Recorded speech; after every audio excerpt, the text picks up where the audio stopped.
وصل عندنا من جديد لأول مرة القفل، أرخم قفل في العالم، ميتفتحش غير بالرقم اللي بقى مكتوب ورا ده، بس محدش هيعرف يستخدمه. لما انت بتحفظه تمسح الأرقام دي تتمسح معاك. طريقة الاستخدام،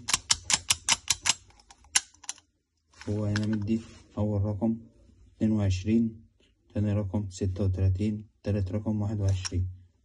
22 السهم على 22 بنرجع مع الشمال أول مرة 22، وبعد كده تاني مرة على 22.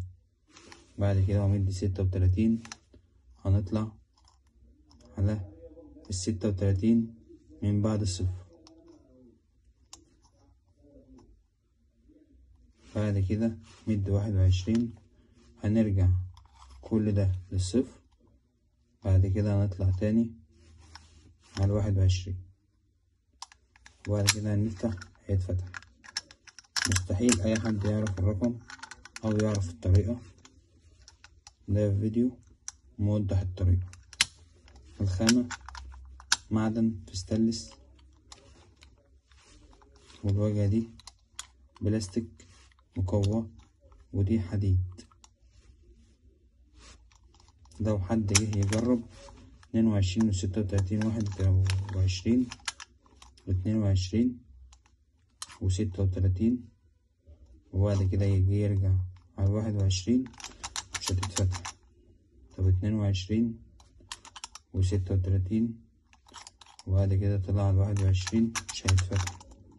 طب لو 22 وبعد كده رجع للصفر وطلع على 36 وبعد كده رجع على الصفر تاني، وبعد كده طلع على 22 على 21 وجه يفتح مش هيتفتح.